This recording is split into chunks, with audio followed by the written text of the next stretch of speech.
है ना। बिजली जो होती है, विद्युत जो है, इसमें कई अवयव होते हैं, जैसे करंट, कितना करंट है, वोल्टेज कितना है, कितनी खपत हो रही है ना। तो ये सब चीजें अपन मापने के लिए कुछ यंत्रों का उपयोग करते हैं, है ना। जैसे ये ट्यूबलाइट है, जल रही है, तो कितना करंट ले रही है, कितना वोल्टेज ले रही है और कितनी बिजली की खपत कर रही है। तीनों अलग अलग चीज है, करंट, वोल्टेज, खपत, है ना। तो इन चीजों को मापने के लिए अपन को यंत्रों की जरूरत पड़ती है। जैसे वस्तुओं को नाप, तराजू, किसी चीज को तोलने के लिए तराजू की जरूरत पड़ती है ना, ऐसे ही बिजली को नापने के लिए बिजली की यंत्रों की जरूरत पड़ती है। तो बेटा, तो इन्हें क्या कहते हैं? वैद्युतिक मापक यंत्र, है ना। तो पहले यंत्र होते हैं कौन से? प्राथमिक विद्युत मापक यंत्र।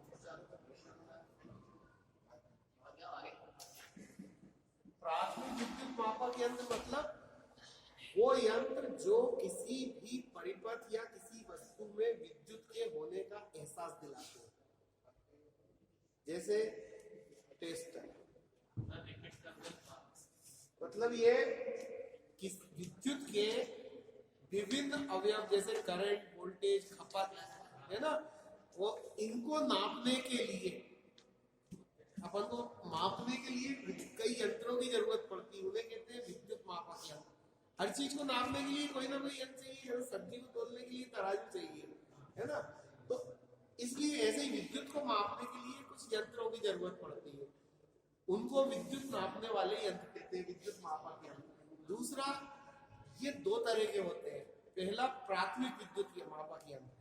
प्राथमिक यंत्र मतलब वो जो कि किसी भी चीज में, जैसे तार है या मशीन है, इसमें बिजली के होने का एहसास कराते हैं कि इसके अंदर बिजली है। सिर्फ एहसास कराते, वो नाप के नहीं बताते कि इसमें कितनी बिजली है, कितना करंट है, कितना वोल्टेज है। वो सिर्फ एहसास करा देते हैं कि इसमें बिजली है। जैसे कि टेस्टर से अपन कर लेते हैं, भाई उसको छू के देख सकते हैं, अरे हाँ यार करंट है, ठीक है ना। या वो चुंबक, वो देखिए चुंबक की सुई, कंपास, कंपास है ना, उसको अगर बिजली के पास ले जाओ किसी चुंबकीय क्षेत्र में तो वो विक्षेपित हो जाएगी। मतलब वो क्या बता रही है कि आसपास कोई चुंबकीय क्षेत्र बना हुआ है ना। तो ये प्राथमिक यंत्र जो है सिर्फ बिजली के होने का एहसास कराते हैं, इसका नाप तोल नहीं करते कि कितनी क्या है, तो उन्हें अपन प्राथमिक यंत्र कहते हैं, ठीक। दूसरे होते हैं सेकेंडरी या द्वितीय, हाँ द्वितीय, है ना, या सेकेंडरी मापक यंत्र, है ना। अरे यार 2 मिनट। सेकेंडरी मतलब ये यंत्र ऐसे होते हैं जो कि बिजली की कौन सा अवयव, मतलब कितना करंट, कितना वोल्टेज, कितनी फ्रीक्वेंसी, कितनी खपत, ये इसको एक्चुअल बताते हैं कि इसके अंदर 5 एम्पियर की धारा बह रही है, हाँ ये कितने क्या है, ये मतलब उसकी वाकई में मात्रा बता देते हैं। ये तो सिर्फ एहसास कराते हैं कि इस चीज में बिजली है। ये द्वितीय यंत्र उसको बाकायदा नाप तोल के बता देते हैं कि इसमें कितने एम्पियर का करंट बह रहा है या कितनी खपत हो रही है। ये होते हैं सेकेंडरी यंत्र। द्वितीय यंत्र मतलब ये उसका वास्तविक मूल्यांकन कर देते हैं कि इसके अंदर इस विद्युत उपकरण में कितनी बिजली की खपत हो रही है या कितना वोल्टेज ले रहा है, कितना करंट इसमें आ रहा है, ये सब चीजें। तो ये हो गए सेकेंडरी यंत्र। सेकेंडरी यंत्र के फिर 3 हिस्से, एक इंडिकेटिंग, इंडिकेटिंग मतलब सूचक यंत्र, है ना। दूसरा है इंडिकेटिंग इंट्रीगेटिंग,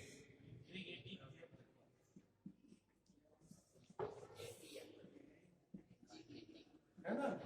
और तीसरा है रिकॉर्डिंग,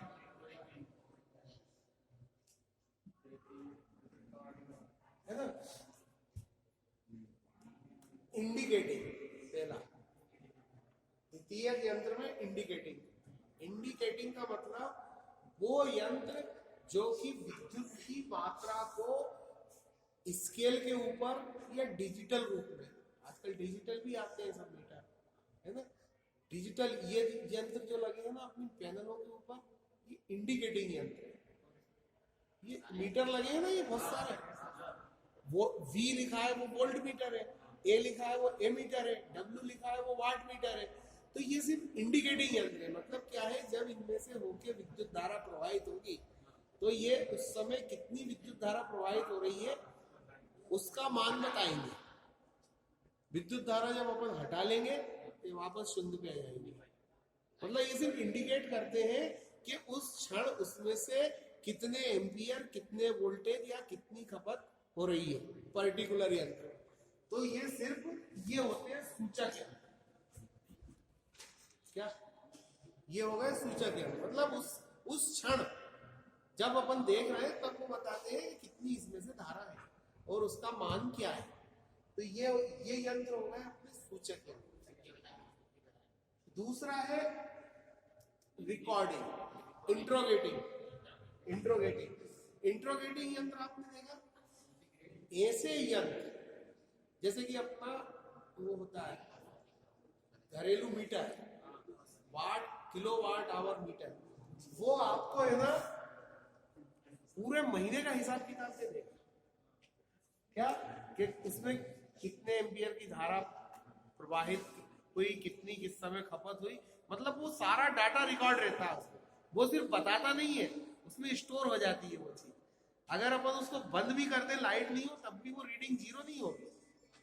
वो मतलब बताता ही रहेगा जो भी है, मतलब जहां पे वो बंद हुआ है ना। एक सेकंड यार,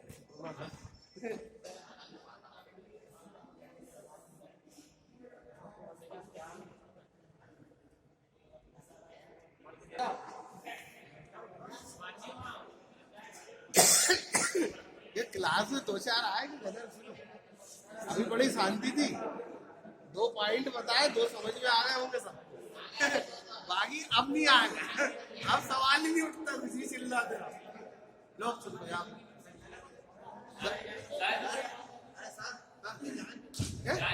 हाँ वो है ना अपनी क्लास, वो क्या कहते हैं, चुपचाप हो जाओ चुपचाप। ठीक है, तो इंडिकेटिंग मतलब जो उस क्षण का बताते हैं जब वो संपर्क में रहते हैं विद्युत के, कि इसके अंदर कितना करंट, वोल्टेज या खपत हो रही है। इंट्रोगेटिंग जो रिकॉर्ड रखते हैं, मतलब विद्युत हो या ना हो वो जीरो नहीं होते। जैसे घर का मीटर, जितनी खपत वो कर लेता है उतनी उसमें रिकॉर्ड रहती है, बिजली चली भी जाए तो फिर वो आने के बाद वहीं से शुरू होता है, जीरो से नहीं होता। तो ये हो गया इंट्रोगेटिंग। तीसरा है रिकॉर्डिंग यंत्र ऐसे होते हैं, अरे चुप हो जा। रिकॉर्डिंग का मतलब किसी भी यंत्र में कंटिन्यूस विद्युत सप्लाई होती है, ठीक, तो हर क्षण उसका वोल्टेज, करंट और फ्रीक्वेंसी में थोड़ा बहुत उतार चढ़ाव होता रहता है। क्योंकि मशीन कोई भी मतलब विद्युत परिपथ में जब कोई यंत्र कनेक्ट रहता है तो संबंधित मशीनें जो है वो हर समय एक समान लोड नहीं लेती। उन पे कभी, जैसे चक्की है, चक्की में उसने ज्यादा डाल दिया, बहुत सारा गेहूं डाल दिया, तो उस समय ज्यादा करंट लेगी, है ना, वोल्टेज ड्रॉप हो जाएगा, है ना, करंट बढ़ जाएगा। तो रिकॉर्डिंग यंत्र वो होते हैं जो हर क्षण का रिकॉर्ड रखते हैं ग्राफ पेपर के ऊपर। तो ग्रिड पे जो लगी रहती है मशीन, उसको क्या बोलते हैं? कहाँ की? ग्रिड पे जो 3-4 मशीन लगी रहती है, मतलब वहाँ पे वो कांटे वाली जो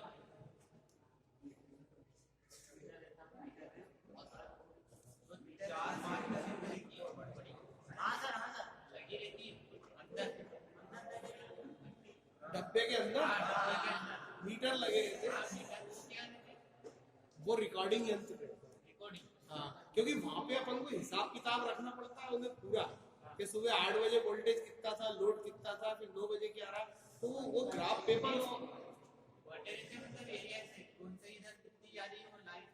मतलब अलग अलग क्षेत्र की अलग अलग लाइन रहती, तो अलग अलग उनके पैनल रहते हैं। हाँ, पैनल रहते हैं, वो मतलब अलग अलग फीडर का रिकॉर्ड रखते हैं। मतलब एक अकोदिया तरफ का रख रहा है, एक इस साइड का रख रहा, तो वो बांट के रखते हैं, वो रिकॉर्डिंग यंत्र होते हैं। मतलब उनको पूरा हिसाब किताब देना पड़ता है ऊपर, कि 9 बजे कितना लोड था, 10 बजे कितना लोड था, कब ट्रिप हुई, कब गई, कब आई, तो वो उनको रिकॉर्ड रखना जरूरी, मौखिक तो याद रहेगा नहीं, तो वो यंत्र रिकॉर्डिंग यंत्र वही होते हैं। वो ग्राफ पेपर के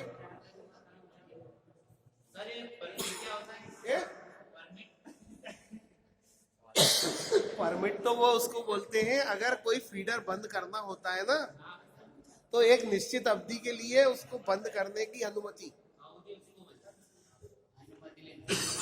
मतलब लाइन चालू रहती है ना, तो उसे बंद करके ही तो काम होगा ना।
वो आरो का पैसा किसी का, इससे तो भटकेगा। अच्छा चलो, हाँ, तो 3 तरह के यंत्र आपके पल्ले पड़ गए, इंडिकेटिंग, रिकॉर्डिंग, इंट्रोगेटिंग, है ना। अब है अगला पॉइंट इसमें, इंडिकेटिंग यंत्रों में अपेक्षित आवश्यक बल। ठीक, मतलब इन यंत्रों में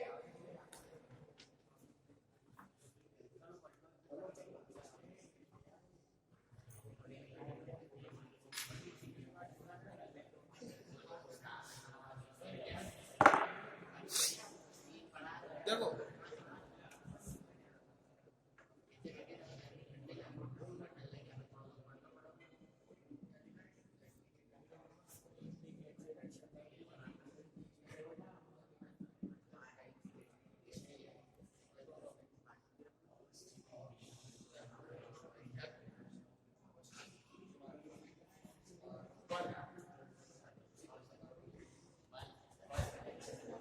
ये अपने इंडिकेटिंग यंत्र जो है ना, ये लगे हुए हैं, जो कि दिखाते हैं किस समय विद्युत धारा में कितना वोल्टेज, करंट या कुछ है ना।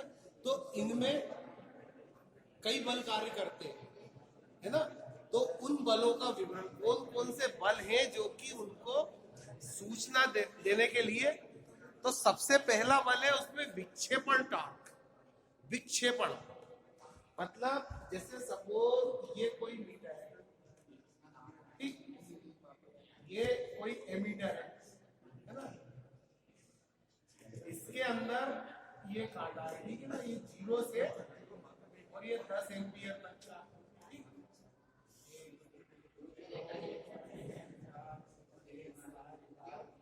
है ना। तो जब इसके अंदर विद्युत धारा प्रवाहित होगी, तो सबसे पहला बल कौन सा लगेगा, वो बल लगेगा जो इसको 0 से उस धारा के मान तक लाए। जैसे मान लो उसमें 5 एम्पियर करंट बह रहा है, ठीक है ना, तो ये 5 0 पे रहेगा कांटा, तो 0 से 5 तक आएगा, तो 0 से तो 5 तक आने में जो बल लगेगा उसे कहेंगे विक्षेपण बल। मतलब जो इसको विक्षेप करने में जो बल लगा वो हुआ विक्षेपण बल, ठीक, एक बल वो, ठीक। दूसरा इसमें है नियंत्रक टॉर्क, मतलब इसके अंदर विक्षेपण तो ठीक है, विक्षेपण बल लगा, लेकिन अगर विक्षेपण को नियंत्रित नहीं करेंगे तो ये सुई क्या होगी, ये सुई कोई बंधी तो है नहीं, ये पता पड़ा यहाँ आने के बाद इधर गिर जाएगी। तो इसको नियंत्रित करने वाला भी एक बल होना चाहिए। जैसे आपने दरवाजा देखा ना, वो अपने आप खुलते और बंद होते हैं, तो अपन उनको खोल के निकलते हैं, लेकिन जब अपन निकल जाते हैं तो वापस अपनी जगह पे आ जाते हैं, है ना। नहीं अगर नियंत्रण हो तो वो खुला का खुला ही पड़ा रहे। ऐसे ही इन यंत्रों में क्या होता है कि जब विद्युत धारा प्रवाहित होती है, मान लो 5 एम्पियर हो रही है, ठीक, तो वो 5 एम्पियर पे सुई आ जाती है, तो ये तो हुआ विक्षेपण बल। अब जब धारा बंद हो गई तो ये सुई को वापस इधर भी लौटना है, तो इनके अंदर एक स्प्रिंग लगा होता है, यहाँ पे सुई के नीचे एक स्प्रिंग रहता है जो उसको वापस धक्का के जीरो पे ले आता है। तो अरे यार बहुत गलत बात है यार।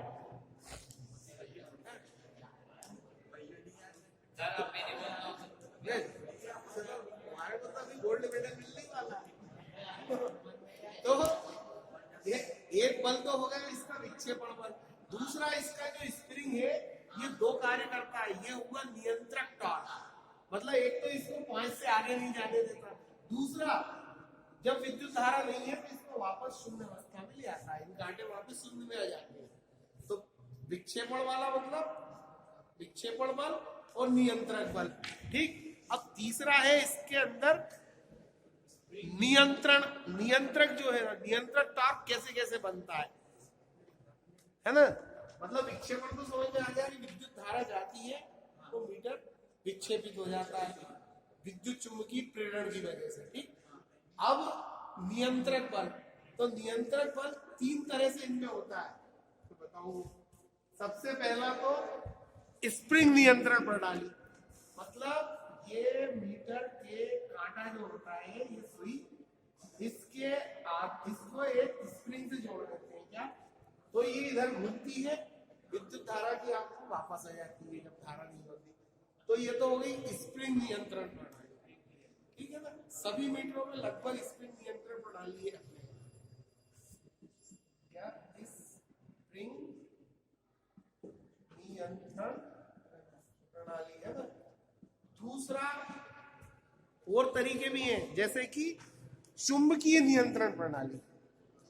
बड़ी बड़ी जो मशीनें होती हैं ना, आपने वो ट्रेन जो रहती है ना, ट्रेन के अंदर क्या रहता है, ब्रेकिंग सिस्टम कौन सा रहता है, ऑयल ब्रेक नहीं रहता, मोटर, जैसे ये मोटर है ना, ये मोटर मान लो ये घूम रही है क्या, और जब इसको रोकना है तो इसकी विपरीत दिशा में इसमें विद्युत धारा प्रवाहित की जाती है क्या, मिट्टी चलाते हैं, हाँ, रिजनरेटिव ब्रेकिंग बोलते हैं उसको। हाँ, ऐसे ही इन यंत्रों के अंदर एक चुंबकीय नियंत्रण प्रणाली भी होती है क्या, एक चुंबकीय क्षेत्र का निर्माण किया जाता है जो कि इस यंत्र को अपनी सीमा से अधिक जाने और वापस लौटने में मदद करता है। मतलब जैसे कि विक्षेपण टॉर्क तो इसको आगे बढ़ाता है, ठीक, लेकिन जो चुंबकीय नियंत्रण प्रणाली है वो वापस इसको अपनी स्थिति में ले आती है। नहीं बल्ले बड़ी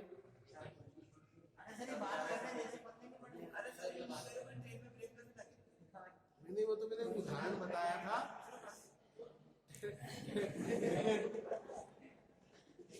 अरे जैसे कोई मोटर आगे की दिशा में घूम रही है, ठीक, और उसी समय उसको पीछे की दिशा में घुमाना शुरू कर दो तो स्थिर रुक जाएगी कि नहीं, है ना। तो उसमें वही काम करता है कि वो मोटर आगे की दिशा में घूम रही होती है, उसी समय एक दूसरा बल आरोपित किया जाता है उधर से कनेक्शन काट के, क्योंकि मूवमेंट में है, कोई चीज घूम रही है, ठीक, तो वो पावर नहीं मिलेगी जब भी काफी दूर तक लुढ़केगी, तो उसी समय एक उल्टी दिशा में बिजली आरोपित कर दो उस पे, मतलब उसको उल्टा घुमाने का प्रयास करो तो स्थिर हो जाएगी। इसी तरह से इनके अंदर एक प्रणाली रहती है कि जब ये आगे की तरफ कार्य कर रहे हैं, ठीक, उसके बाद इसके अंदर एक चुंबकीय क्षेत्र पैदा कर दिया जाए जो कि इसको वापस अपनी तरफ खींचे, तो ये वापस जीरो पे आ जाएगा। ये चुंबकीय नियंत्रण प्रणाली होती है। विस्तार से आपके इसमें बिल्कुल लिखा है। दूसरा, गुरुत्वीय नियंत्रण प्रणाली। गुरुत्व मतलब जमीन, पृथ्वी अपनी तरफ तो वस्तुओं को खींचती है ना। हाँ,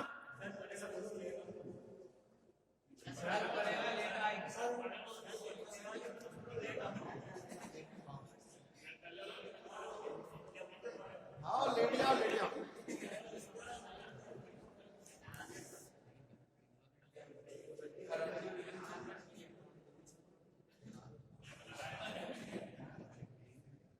गुरुत्वीय नियंत्रण प्रणाली,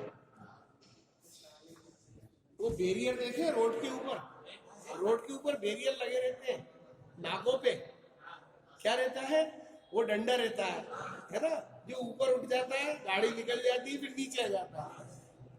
वो ऊपर उठने के बाद नीचे कैसे आता है, उसके पीछे बहुत सारे पत्थर बंधे रहते हैं, देखा ना आपने, तो आगे से वो खींच देता है तो बंद हो जाता है वो और फिर धीरे से रस्सी छोड़ देता है तो पत्थरों के वजह से डंडा ऊपर हो जाता है ना। ऐसा का ऐसा ही अपने मीटरों में भी होता है। क्या इसके चुंबकीय सुई से भी एक वजन को बांध दिया जाता है। वो क्यों होता है नीचे, क्योंकि वो पत्थर बंधे रहते हैं, वो गुरुत्वाकर्षण की वजह से नीचे की तरफ कार्य करते हैं, है ना। ऐसे ही इसमें भी एक वजनदार चीज बांध दी जाती है इसकी सुई पे, तो वो इसको क्या आगे नहीं भागने देती, वापस अपनी स्थिति में ले आती है। ये गुरुत्वीय नियंत्रण प्रणाली पड़ गई पल्ले आपको, मैंने इसीलिए बैरियर का उदाहरण दिया। बिल्कुल वैसा बैरियर के डंडे को मान लो आप कांटा मीटर का, और जो पीछे पत्थर बने हैं वो गुरुत्वीय के लिए वजन कोई ना कोई, तो जैसे ही उसको नीचे से छोड़ते हैं तो फट से खड़ा कर देता है डंडा। ठीक, गुरुत्वीय नियंत्रण प्रणाली। तीसरी है अवमंदन टॉर्क। अवमंदन क्या होता है? अवमंदन मतलब किसी चीज को धीमा करना, मतलब किसी वस्तु के ऊपर किसी निश्चित दिशा में बल लग रहा है, ठीक, उस वस्तु के ऊपर उसकी विपरीत दिशा में कोई बल कार्यरत कर देना तो वो उसको रोकेगा ना। मतलब अगर कोई चीज आगे भाग रही है और अपन उसको आगे से रोके तो वो क्या अवमंदित मतलब स्लो हो जाएगी। तो ऐसा ही टार्क इन मीटरों में ऐसे कईयों में व्यवस्था रहती है कि जब ये आगे की ओर जाते हैं तो एक बल इसके विपरीत दिशा में कार्य करता है जो कि इनको रोकता है आगे ज्यादा जाने से और वापस आने के लिए। मतलब विक्षेपण टॉर्क तो इनको विक्षेपित करेगा और अवमंदन टार्क इनको रोकेगा आगे जाने से। तो जब विक्षेपण टार्क शून्य होगा तो वापस अपनी जीरो अवस्था में ले आएगा वो। तो ये अवमंदन टार्क प्रणाली कहलाती है। विस्तृत वर्णन इसमें हमें इतना पढ़ने का तो कोई मतलब ही नहीं। दूसरा है वायु घर्षण प्रणाली। अपन आपने देखा होगा, अपन जब जैसे बाइक पे बैठे हो और मान लो इतना बड़ा एक पटिया लेके कोई पीछे बैठ जाए तो आपका स्कूटर पीछे की तरफ भागता है, मोटर हवा के दबाव से वो पीछे की तरफ। वो क्यों होता है? वायु के घर्षण की वजह से, है ना। मतलब गाड़ियों में भी वायु का घर्षण, चलने में भी अपन साइकिल ही चला रहे हो और हवा उल्टी दिशा में आ रही होती है तो मुश्किल हो जाता है चलना थोड़ी सी दूर। क्यों? क्योंकि वायु अपन को उधर से जाने से रोक रही है और अपन उसकी विपरीत दिशा में जा रहे हैं, है ना। तो ये होती है वायु घर्षण प्रणाली। ऐसा का ऐसा ही है ना। इसके अंदर क्या रहता है, जैसा कि ये चित्र बना है, इसमें एक ऐसी, इस यंत्र से एक ऐसी व्यवस्था रहती है, ये एक सिलेंडर है, ठीक, और इसके अंदर ये पिस्टन है, जैसा अपना साइकिल का पंप होता है ना। अब ये कांटा जब इधर जाएगा तो ये नीचे होगा, लेकिन इसके अंदर वायु भरी रहती है, तो ये एकदम से नीचे नहीं आ पाएगा, क्योंकि हवा कितनी एक निश्चित सीमा तक ही संपीड़ित होगी। ठीक, और जब इसमें विक्षेपण टार्क, मतलब जो इसको इधर ले जाने वाला बल खत्म हो जाएगा या विद्युत धारा इसमें बंद हो जाएगी, तो ये वापस अपनी जगह आ जाएगा, है ना। तो ये हुई वायु घर्षण प्रणाली।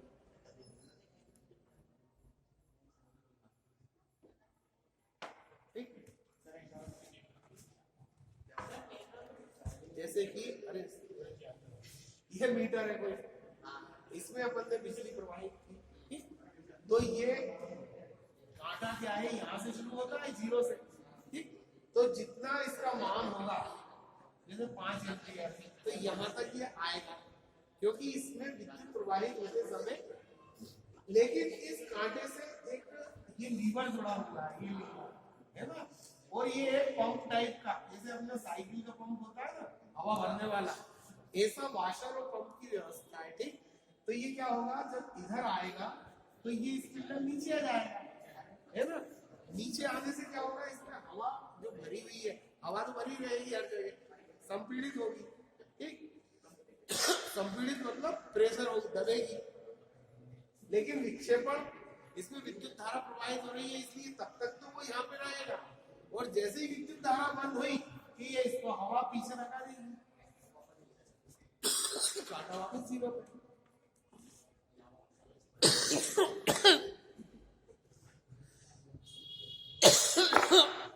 अगला है एडी धारा अवमंदन प्रणाली।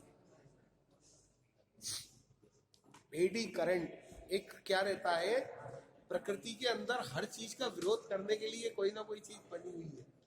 अगर अपन गति करते हैं तो घर्षण है रोकने के लिए। ठीक, ऐसे ही विद्युत धारा बहती है तो प्रतिरोध है तारों के अंदर, है कि नहीं, और अपन तरक्की करते हैं तो बगल वाला जलता है ना। तो मतलब हर चीज का विरोध करने की व्यवस्था पहले से ही है, चाहे वो भौतिक वस्तु हो चाहे कोई सी वस्तु हो, है ना।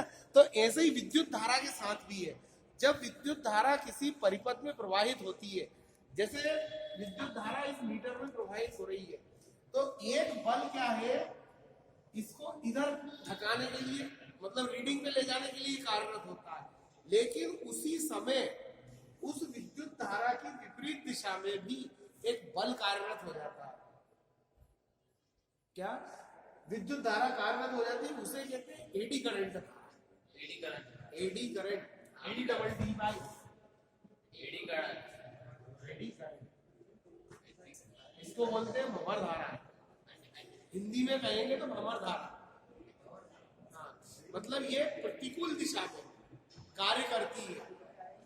मतलब अगर चुंबकीय क्षेत्र इसको इधर ले जाने के लिए कार्य कर रहा है, तो एडी करंट धाराएं उत्पन्न हो जाती है, जो कि इसको वापस लाने के लिए, जब तक ये विक्षेपण बल में दम है तब तक तो ये रोके रहता है, लेकिन जैसे ये विक्षेपण बल हटा के एडी करंट धारा वापस ले आता है ना। तो ये होती है एडी करंट अवमंदन प्रणाली। अब ये बाद में अलग अलग यंत्रों में अलग अलग तरह से उपयोग होती है। दूसरा है द्रव घर्षण प्रणाली।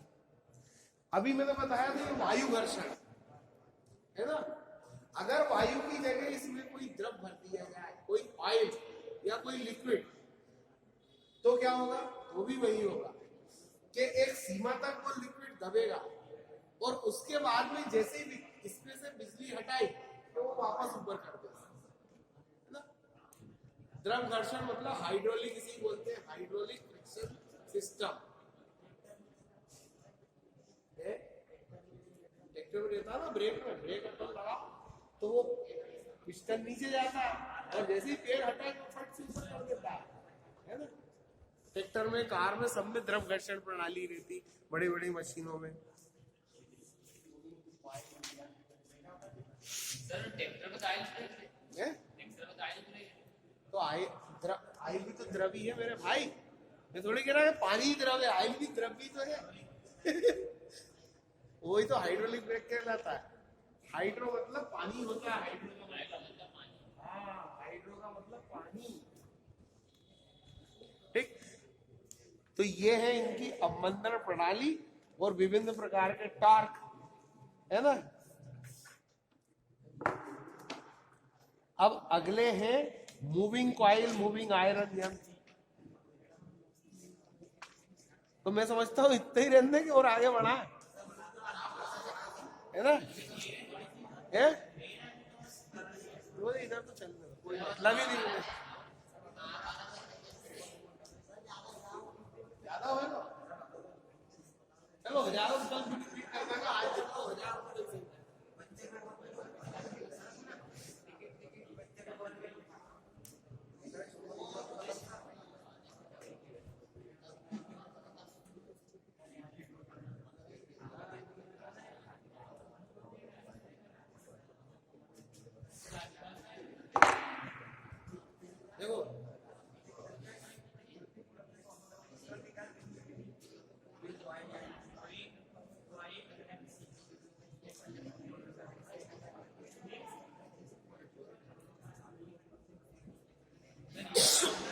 कल्पना करो, देखो आपने विद्युत मोटरें देखी अलग अलग तरह की, ये भी एक विद्युत मोटर है, पंखा भी, वो भी मोटर है, ठीक है।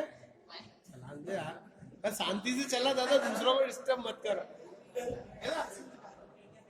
मतलब ये भी मोटर है, वो भी मोटर है। उस मोटर और इस मोटर में क्या अंतर है?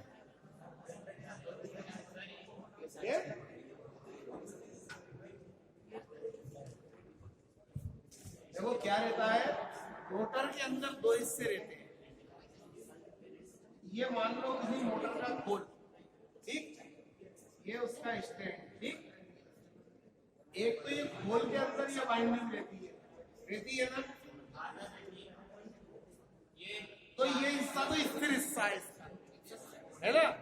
और एक बीच में घूमने वाला रोटर रहता है ना, ये भाग स्थिर है और ये भाग घूमता है, घूमने वाला, ठीक। इसको कहेंगे स्टेटर, मतलब स्थिर भाग, और ये घूमने वाला रोटर। हाँ,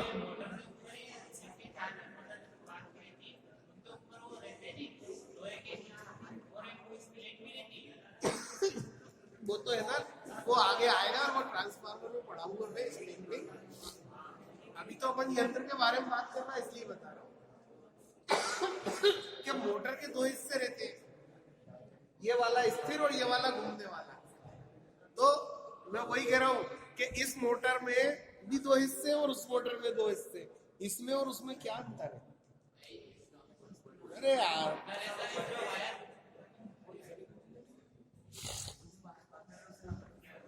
इसमें बीच वाला हिस्सा घूम रहा है, इसमें आसपास का हिस्सा घूम रहा है, जो स्थिर है इसमें वो घूम रहा है, दोनों में विपरीत है ना। इसमें अंदर वाला हिस्सा घूम रहा है, इसमें बाहर वाला घूम रहा है, अंदर वाला स्थिर है इसका, ठीक है ना। तो दोनों उल्टी हुई कि नहीं, है ना। इसका खोल घूम रहा है, कवर अंदर का नहीं घूम रहा, बाहर का घूम रहा है। चला के देखो पंखा, बाहर का घूमेगा, इसमें अंदर वाला स्थिर है।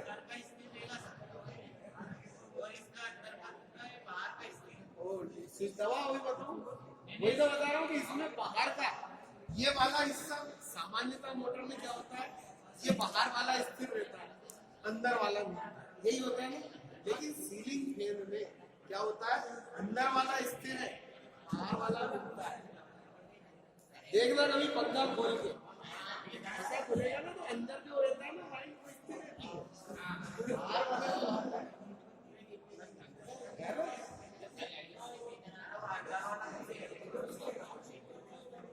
है ना।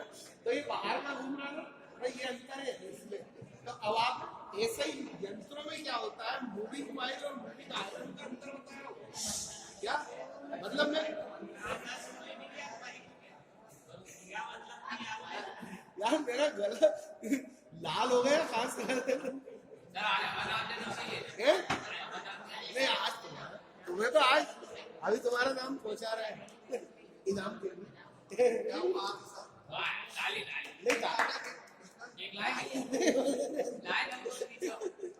नहीं अभी नहीं, पहले इनाम तो मिल जाए। ये मान लो नहीं मिला तो बेकार ही जाएगा ना। क्या हो? आओ सर आए।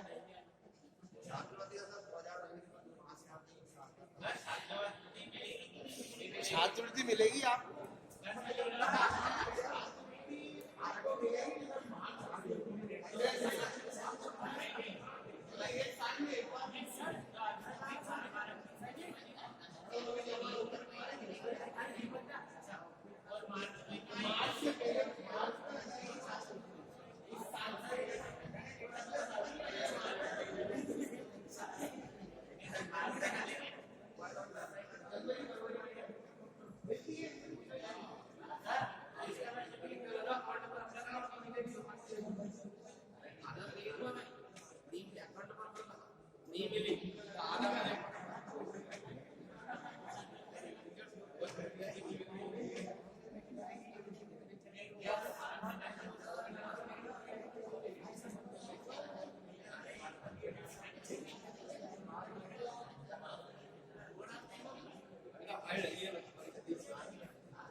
आ रहा है 10 मिनट में आ रहा था। 10 मिनट और बैठे आओ बच्चे। अब फूड खत्म होगा भाई, इतना ही हाजमा है, जिराए को नहीं फिर। चलो ठीक है, जितना आया उतना अच्छा आया। आपके पास बहुत टाइम है। दो और इसके बाद एक है विद्युत यंत्र और एक ट्रांसफार्मर होता है। ये ट्रांसफार्मर और एक ये विद्युत यंत्र। इसमें सेकंड से फर्स्ट से नहीं पड़ेगा, करवा देंगे। अभी तो बहुत टाइम है। विद्युत उपकरण है, घरेलू प्रेस है, हीटर है, केतली है, ये तो एक ट्रांसफार्मर बचता है। ये सेकंड का तो बढ़िया है, फर्स्ट से बढ़िया है। 7 चैप्टर है, ये लास्ट, ये भी सिंपल है। के लिमिटर में नहीं नहीं नहीं नहीं, ट्रांसफार्मर बिजली को जो डीपी के ऊपर लगा रहता ना बिजली, वो नहीं। मतलब एक बार का रेडियन अच्छे से हो जाएगा। आराम से अगर ध्यान दो तो मजा आएगा। तो ये ना इसके पीछे है ना ये किताब की बार इन्होंने बहुत अच्छी चीज दे रखी है। हाँ, ये सार दे रखा है ये है ना वाकई में। ये तो फिर पढ़ना ही है आपको, पढ़ लेना इनमें, पढ़ने में क्या आ जाएगा, पर इनमें जनरली आपको ये जो है ना इसमें पूरे पूरे पढ़ी पूरे अध्याय का सार है। अच्छा, ये मेन टॉपिक इसमें आ गया। हाँ, मतलब जो चीजें अपन बोल रहे हैं ना, जैसे विद्युत राशि जैसे वोल्टेज धारा आवृत्ति आदि के मापन के लिए उपयोग किए जाने वाले ठीक है ना, विद्युत धारा के प्रभाव को विद्युत ऊष्मीय विद्युत चुंबकीय प्रभाव तथा विद्युत रासायनिक प्रक्रिया पर आधारित होते हैं। वो यंत्र किसी सूचक युक्ति द्वारा किसी राशि की केवल उपस्थिति दर्शाता है। प्राथमिक यंत्र मतलब टोटल अध्याय का सार है इसके अंदर, है ना। तो आप ये तो पढ़ो, इसके बाद में इसका अध्ययन करो, तो मैं समझता हूँ आपको ज्यादा दिक्कत नहीं है। बाकी नहीं, इस बार से वो तो सेंटर में ही रहता है, इसका भाग भी चमक जाए। चमकता ये तो बात तो नहीं आएगी।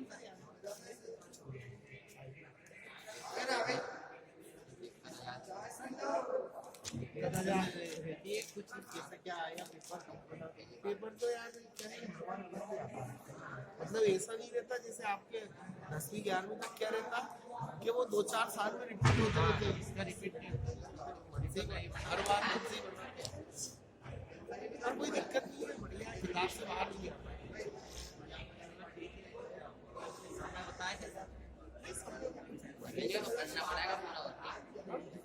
और बाकी सेंटर में देखेंगे नहीं तो फिर बात है आखिरी हथियार